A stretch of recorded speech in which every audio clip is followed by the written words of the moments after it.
So think of it almost like now we're trying to cultivate the soil in Michigan. Yes, for Berrien Springs, because we consider ourselves a leader in that regard, but for any school in Michigan that just wants to be able to operate non-traditional programs, particularly for our most marginalized students. And so this new role allows me to really shift gears away from those day-to-day a little bit and toward those big projects that can be better for all of our kids.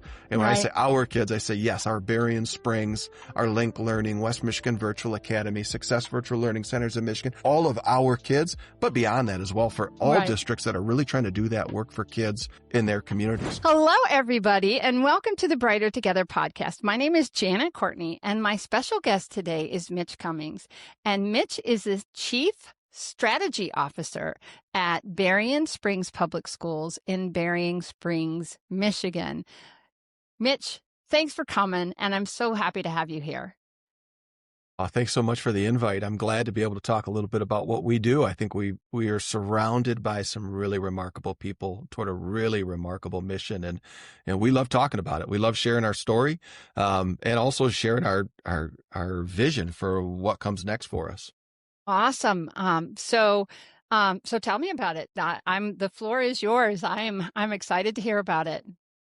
Well, great. Well, Berrien Springs is a beautiful little community in Southwest Michigan, kind of down in the pocket of the lower pocket of the Mitten, in Michigan's Fruit Belt, and just a wonderful little community, great diversity. We share our city with Andrews University, an international university, which makes it a really unique town and community. But the other side of that is Berrien Springs is the operator of alternative education programs and non-traditional programs in Berrien County, but also across the state of Michigan. So we also support 3 off-site alternative education online/hybrid learning programs. And just in those 3 divisions, we have over 5,000 students. And so if you're familiar with the state of Michigan, we have 3 centers in Michigan's Upper Peninsula. So we're from Marquette to Monroe, which is in the southeast part of Michigan. It overlooks Toledo. And then we're from Port Huron on the thumb, all the way to Muskegon on the west side. And so our 5,000 students are truly a statewide population. Well, my uncle lived in Monroe. He was actually in the education system. He's passed away now, but Terry Simonis was his name, if anybody in Michigan remembers him. But yeah, wow, that's really, really cool. How did that come about? Well, you've got to go back about 16 years. Now, Berrien Springs has always had an eye on non-traditional learning. They operated a very successful alternative education program on campus at that time. Discovery Academy, still there and just doing remarkable work there. But that model began to embrace some progressive elements to it. And so how do we reach kids, particularly kids that have been in a traditional school setting and that has not been effective for them? So Berrien Springs had a record of having some success with those student populations. And there's an incredible need across Michigan. And so at that time, they expanded into Battle Creek, Michigan with a program that really was a satellite location for that Berrien Springs Alternative Education Program. And so that is West Michigan Virtual Academy. It is unique in our division. It was our first foray into the satellite world. They also provide alternative education for grades 6 through 12. So that is our one middle level program. And that center is last year eclipsed 500 students. So it's our largest single center. As you get into that game and you start to learn how to meet the needs of those students, it started to expand. And really, I think off of just the momentum of the need across Michigan for non-traditional learning programs. And so it moved northward. And then from there, you success breeds success, and being able to be effective for kids where the non-traditional school options had not been able to be, really it just spread from there. And so where the need is where Berrien Springs goes. And eventually the portfolio diversifies a little bit, and it became, and so now we still have West Michigan Virtual Academy. We also have 2 other offsite divisions. One is a partner district division. And so that's Link Learning, and Link Learning has 16 centers statewide.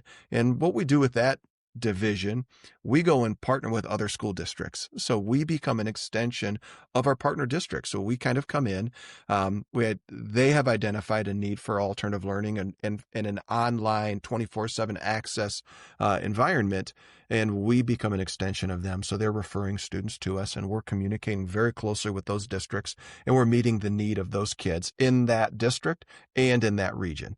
And then we have another division which operates 10 centers. That's Success Virtual Learning Centers of Michigan. That's a different model. That's more of an urban model. We have 10 centers statewide. They tend to be in that urban, high at-risk parts of Michigan, 5 in the greater Detroit area, on the east side, Lansing, Grand Rapids, the south side of Grand Rapids, Muskegon, and then Port Huron easternmost. And so that division really identifies parts of Michigan where, one, there are really significant dropout rates, and then two, where there just aren't a lot of access points to alternative learning, particularly a model like ours where we can meet a student any time of the day, whatever those needs are. So the flexibility for our students to yes, work independently, asynchronously, remotely, but also to access the adults that make up our program when they need those people as well. And I think that at the heart of our offsite programs is it's a people. It's not an online program. I'm often careful to just say that, but it's so many people. We have a really dynamic staffing structure, all built to respond to the needs of each student that is in those programs. And so that's the beautiful work, is just the people that we have that surround kids, no matter what those circumstances and needs are.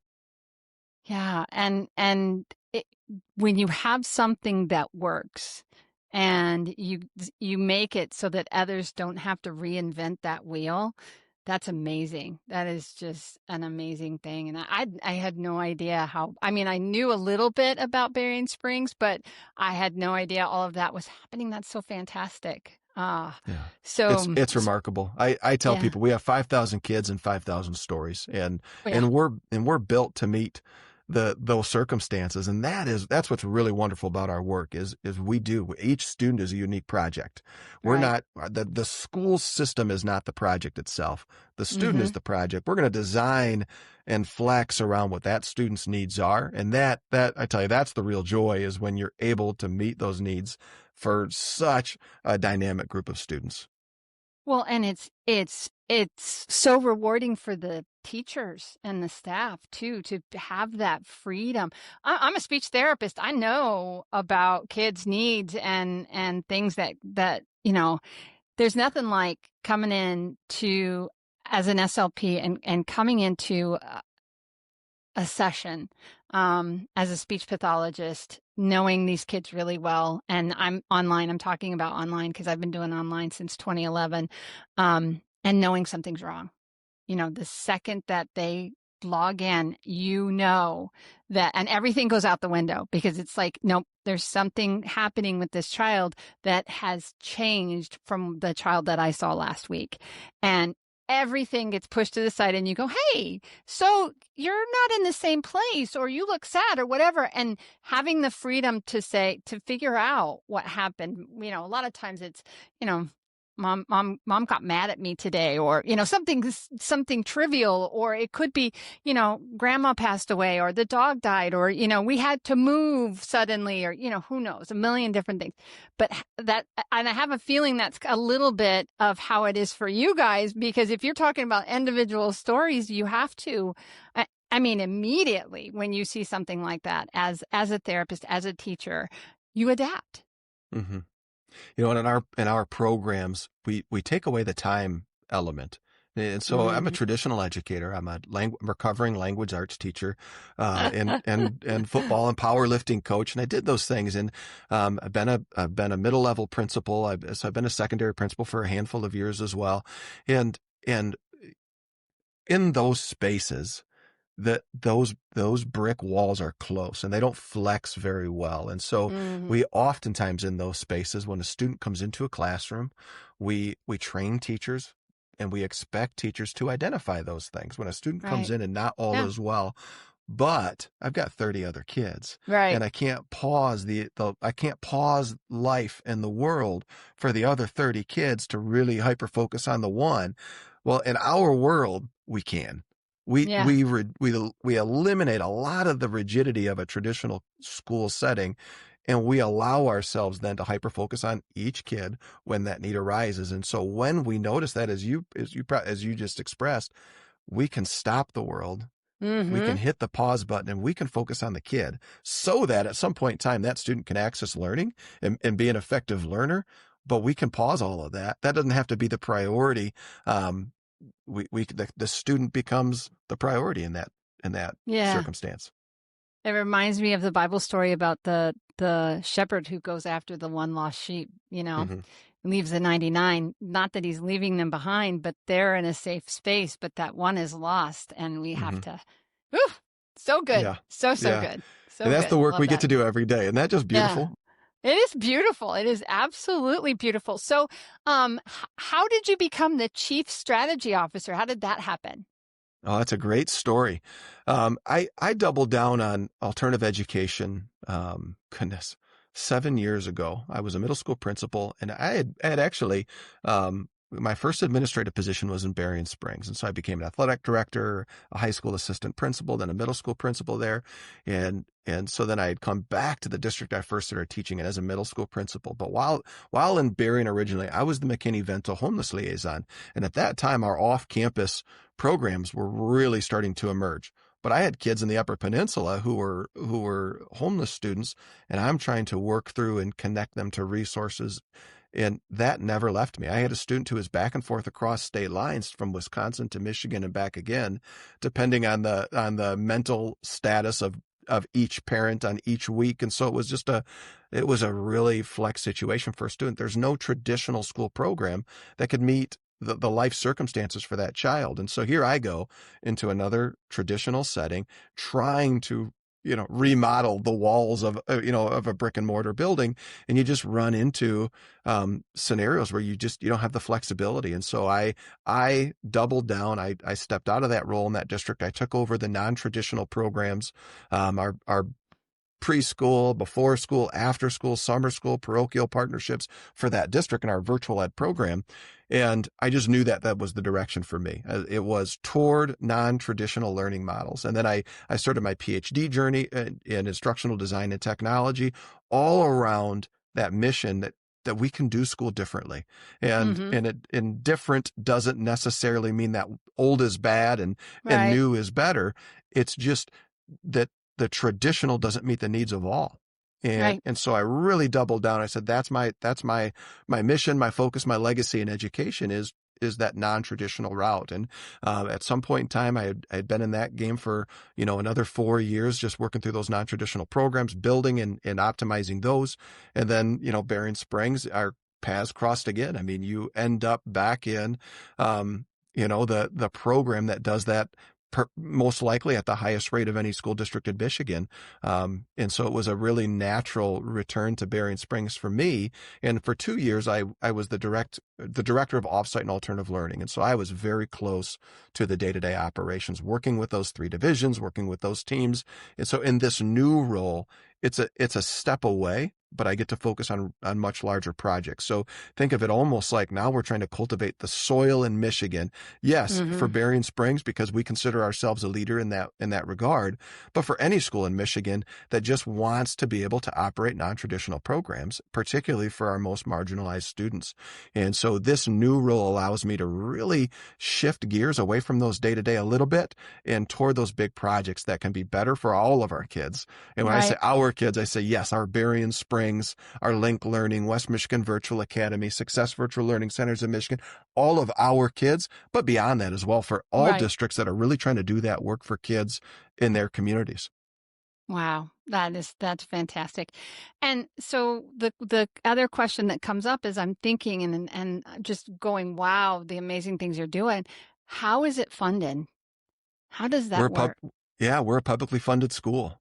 It's And all so we, public funds. We all public funds. We do oftentimes have people say, "Hey, can we donate to your school?" Like we're a publicly funded school. We got, or when students come into one of our offsite centers.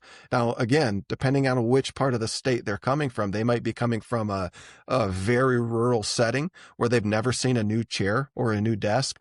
Or they might be coming from a very urban setting where they've never seen a new chair or a new desk or paint on the wall. And they come into our centers, and by design in those spaces, they come into fresh paint. They come into, equipment where all four legs of the chair are straight and touch the floor at the same time. All of those. Yeah, so they're And not so doing often, the rocking. exactly, they're not doing the rock.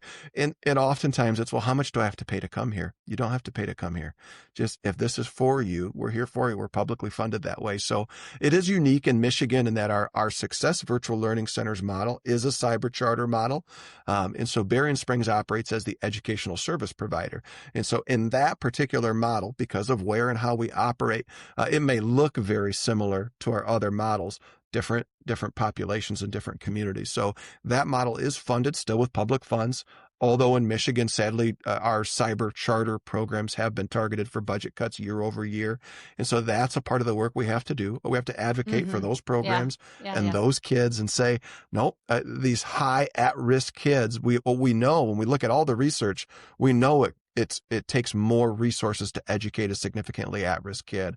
And so a lot of our work is just purely advocating for those kids to say, it's not just a kid and a computer. It is so much more than that. And when we really look at the kid that comes in that has need for a program like ours, they're bringing a whole lifetime of circumstances and history with them. And we've got to work through that before we can say, yeah, could you sit and focus on learning for this length of time? There's so much more work that student needs and deserves. And so we are publicly funded, but that still is that constant battle in Michigan to say, these are unique student circumstances and it's unique work. And by design, these programs have to look different. We have kids that come in that have kids of their own. I sat in a graduation last year, a young lady, 23 when she walked, pregnant with her third child. And so now we have a married student expecting her living an adult life, needs that diploma to be able to get into nursing school, next to a student whose family arrived to the United States. And so we have a refugee family that had come in. Now, these two kids are sitting next to each other, completely different circumstances. Neither of those student circumstances fit well into a traditional world. Right. Their needs are very different. We have to be able to flex and meet each student where they're at. And so a lot of times it's just the advocacy for those students, the dynamics of those students in order to meet their needs. So it's wonderful work. We are publicly funded. There's just that constant state of advocacy though for what we do. Yeah, and you can spend money on education or you can spend money on jails. Let's spend money on education. There is a crisis in this country, a massive shortage of special education teachers. We know how devastating this can be for your students, families, and staff. Lighthouse Therapy places experienced special education teachers in virtual, hybrid, and on-site roles, and we handle everything from hiring to onboarding to mentorship. These aren't just placements, they're professionals who understand compliance, collaboration, and care. Let us help you fill in the gaps with special education teachers who really understand. We are here to help. Visit lighthouse-therapy.com/brighter together to connect with us today. Amen. Right? Amen. Because it's so, and it's a choice that governments make. And when you choose to spend money on education, and I hope somebody who's in a state who makes those decisions is hearing me right now, because it matters. These kids matter. Mm-hmm. It's beautiful. It's a beautiful thing. It tears me up. It's beautiful. Oh, it does. That's my everyday. And you can't work in alternative education unless you have a heart and a passion for it. It's hard work, and it's taxing emotionally and professionally. But I get to work with people who answer that call every single day. And so when I walk into one of our centers and I see the interactions with kids, the interactions with one another, man, it just lifts you up. So you're talking about like the hair on your arms. That's every day in one of our centers. And watching kids come in and watching them, you said this earlier, having a safe place to do school. And some of these kids have never had a safe place to do school, or having a safe place away from a home. that doesn't feel safe for a kid, we are that for kids. Right. So yes, it is a school, but my goodness, it's so much more than a Yeah, so school. much more than that. Yeah. And I've said this before on the show, but that was one of my biggest prayer during COVID was there were so many kids that exactly that school was their safe place, and we closed them down during COVID. And I knew that. And I was like, Lord, those kids, keep them safe. That's my biggest prayer the whole time, because I knew there were kids that were not in a safe place anymore. And it's heartbreaking. It's absolutely, look at me. I'm just a teary mess right now. You're making me cry, Mitch. I'm sorry. I'm sorry. I'm not sorry. No, I'm you're not not. sorry. You shouldn't be. It's because it's a great work. It's a great work that you're doing. So let's talk about your successes. Give us some statistics and what you guys have done, because I know you've got them. So tell the world about the successes that you've had and those numbers. Man, I will do that. I love to do that. And the one that jumps across for us. So as an alternative education program, one of our key metrics is graduation. Now the average student that comes into one of our programs is 17 and a half years old, nearly 17 and a half, with just 3 credits toward graduation. Now, Michigan, it's 18 is the baseline, is the Michigan merit curriculum says this is the credits. These are the standards that you cover. So our kids are, not all of our students, but they're significantly off track. They're behind. And so when we look at all of the boxes that we know as educators, if you check this box, you're this much less likely to graduate. And if you check this box, you're this much less likely to graduate. Some of our kids are checking all of those boxes. And so last year, just in our offsite divisions, we had 1,216 students graduate. And when you think of that number, that's an unbelievable number, because we know the numbers associated with those at-risk off-track students. So our Link Learning Center, 723 graduates. Our Success Center, 421. Our at Single Center in Battle Creek, 72 kids graduated from that center. So that's just our off-campus alternative. And then on campus, we have our campus proper in Berrien Springs, that graduates over 100 students annually.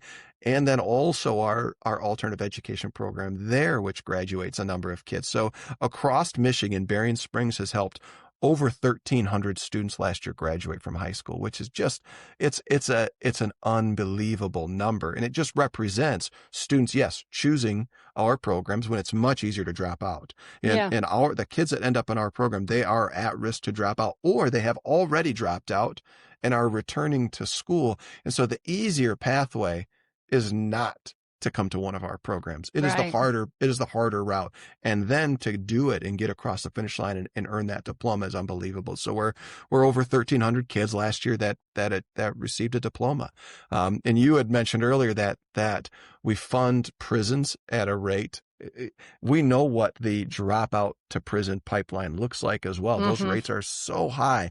Can we get those students a diploma and change, what that next step looks like for them? Absolutely, we can. That's a lot of the work that we do. So. Yeah. Let's get them. And what you're doing is changing a generation, because, the more that we can get them, and everybody knows in education, and you don't have to be a rocket scientist, but that diploma is really important. And I think beyond the diploma is because these kids are at risk, and they know, these children are not stupid.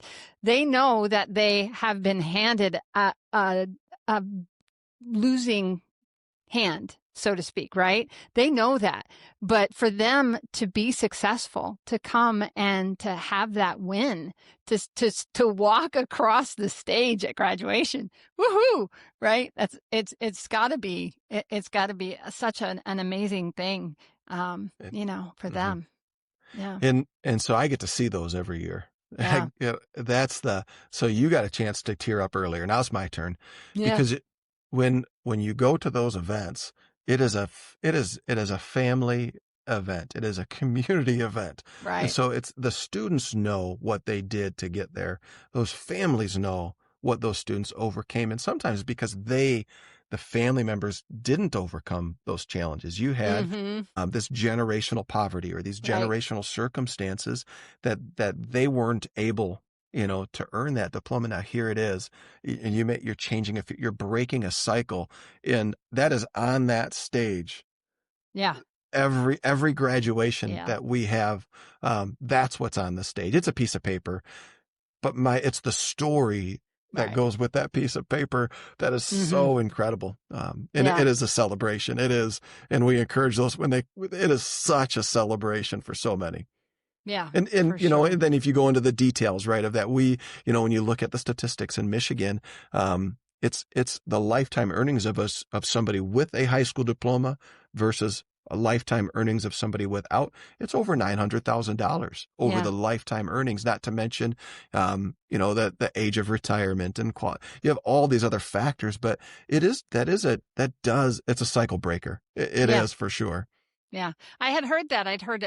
The number I heard was $1 million. So, it's like a high school diploma is worth $1 million and, like a college degree is worth 10 million or some crazy number like that. But it's just, it is education matters.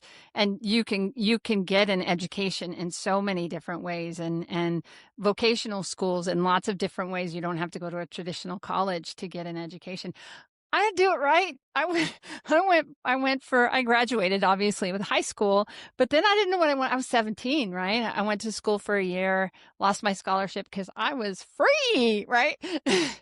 And dropped out and then went back part-time and then I quit for a year, went back part-time for a year, quit for another year, went back again part-time and then quit for another year and then finally figured out I want this. I remember I was working in Manhattan in New York City at 56th and 6th and making $22,000 a year in 1986, I think it was.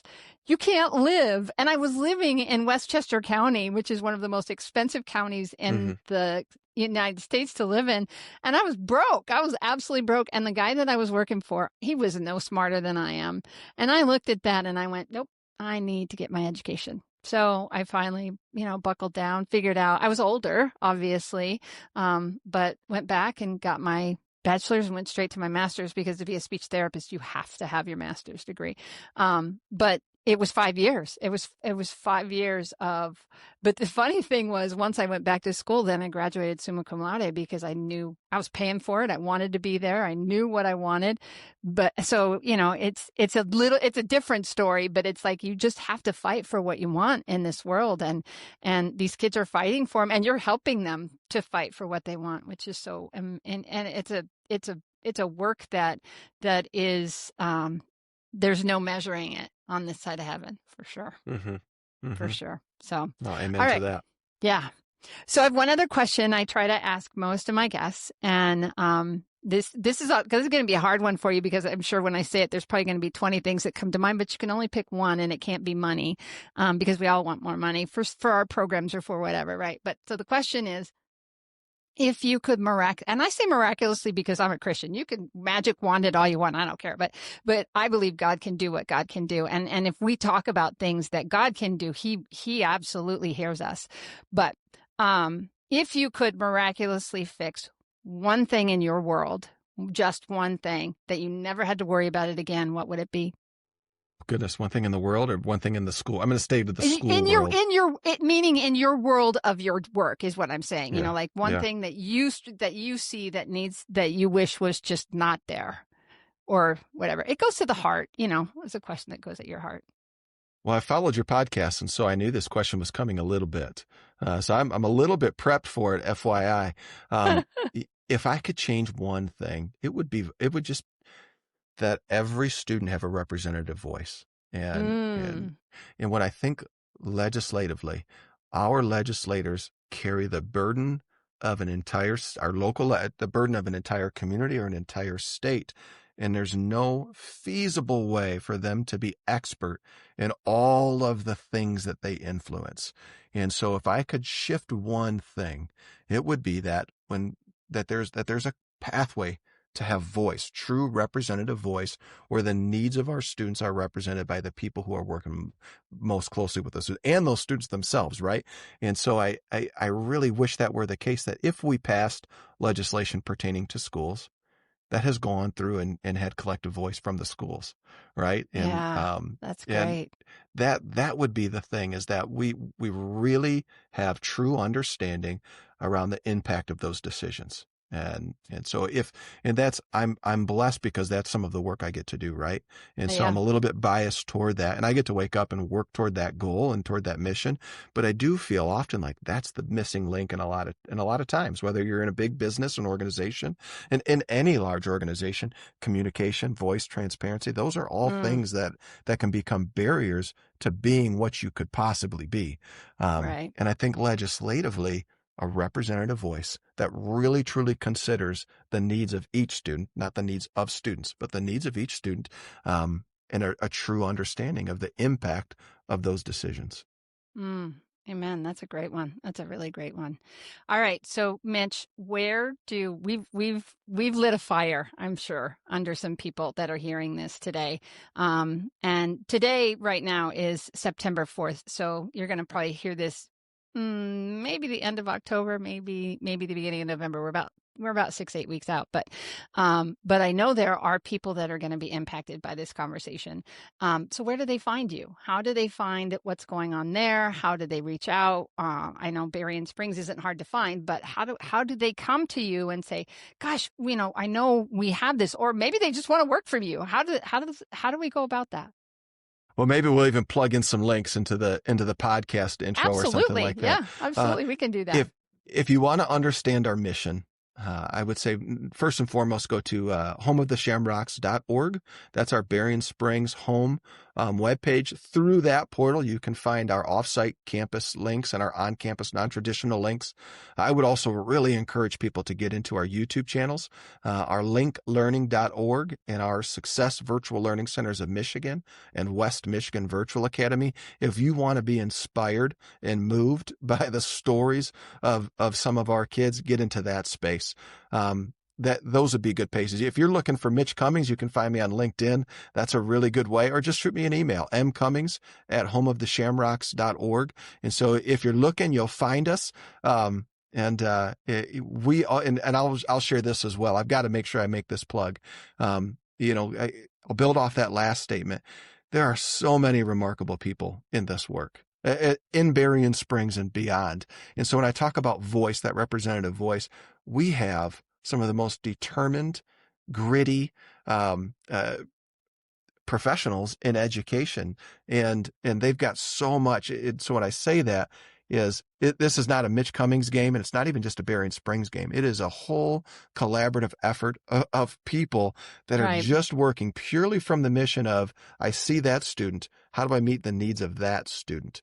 And so one of the things we love to do as a district is collaborate with partners.